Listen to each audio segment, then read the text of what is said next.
Welcome, friends. Are you sitting comfortably?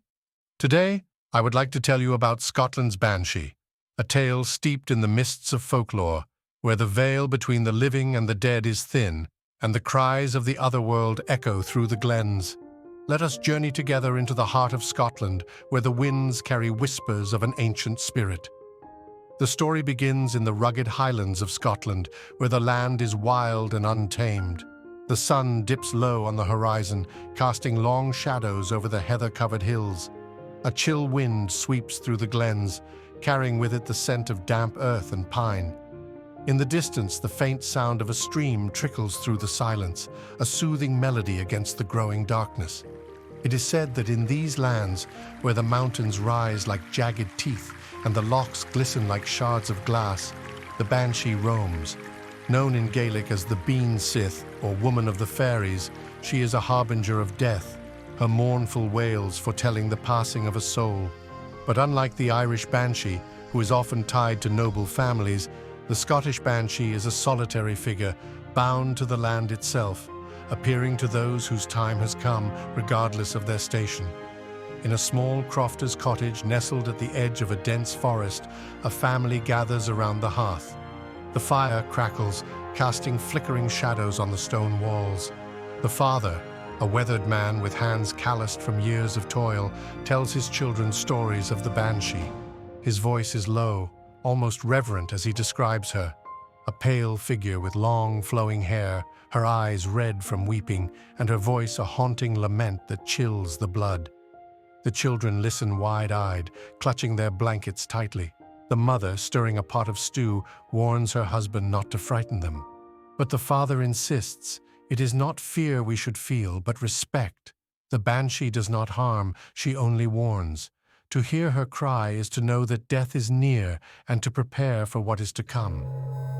Outside, the wind howls, and the family falls silent, each lost in their thoughts. The youngest child, a girl of 7, glances toward the window, half expecting to see a pale face staring back at her. But there is nothing, only the darkness pressing against the glass. The night deepens, and the family retires to their beds. The fire dies down, leaving the cottage in near total darkness. The wind has quieted, and all is still. But then, just as the family drifts into sleep, a sound pierces the silence, a long, mournful wail that seems to come from everywhere and nowhere at once. The father sits bolt upright, his heart pounding. He knows that sound. It is the cry of the Banshee. He rushes to the window, peering out into the night, but sees nothing. The wail comes again, louder this time, and the man feels a chill run down his spine. He knows what it means. Someone in the family is marked for death. The rest of the family awakens, their faces pale with fear. The father tries to reassure them, but his voice trembles. "It is only the wind," he says, though he knows it is not true. The mother clutches her children tightly, whispering prayers under her breath. The youngest child begins to cry, her small voice joining the Banshee's lament. The next morning, the father decides to seek answers. He ventures out into the misty dawn, following the sound of the stream that winds its way through the glen. The air is cold and damp, and the ground is slick with dew. As he approaches the loch, he sees a figure standing at the water's edge. It is a woman, her back turned to him. Her long hair flows like a river of silver, and her pale dress billows in the breeze. The father's breath catches in his throat. He knows this is no ordinary woman. This is the Banshee. She does not turn to face him, but he can hear her weeping, a soft, sorrowful sound that seems to echo across the water. The father feels a strange mix of fear and pity.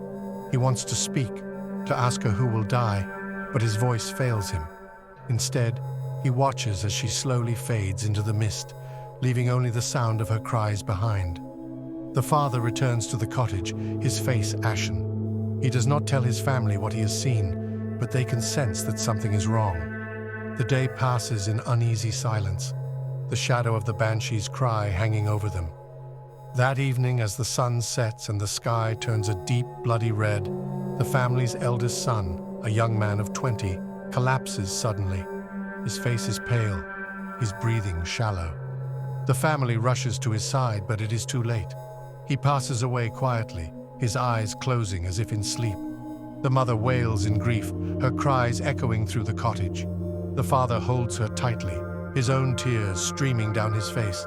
The youngest child, too young to fully understand, clings to her mother, her small voice asking, "Why did he have to go?" Outside, the wind picks up again, and for a brief moment, the family hears the banshee's cry once more.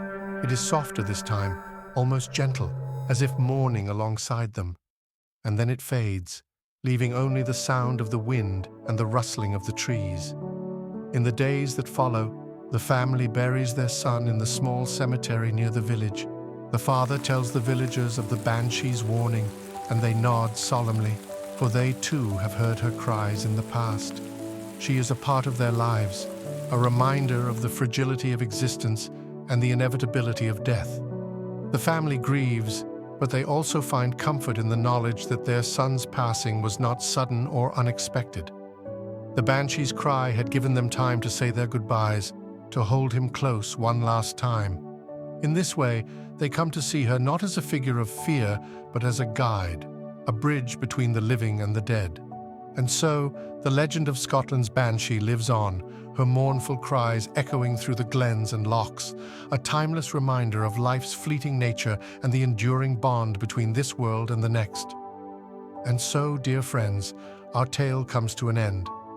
The Banshee's cry may be a sound of sorrow, but it is also a gift, a chance to prepare for the inevitable and to cherish the time we have. May her story remind us to live fully and love deeply, for we never know when the winds of fate may carry her song to our ears. Until next time, fare thee well. Thank you for watching. If you enjoyed this video, don't forget to like, comment, and subscribe for more.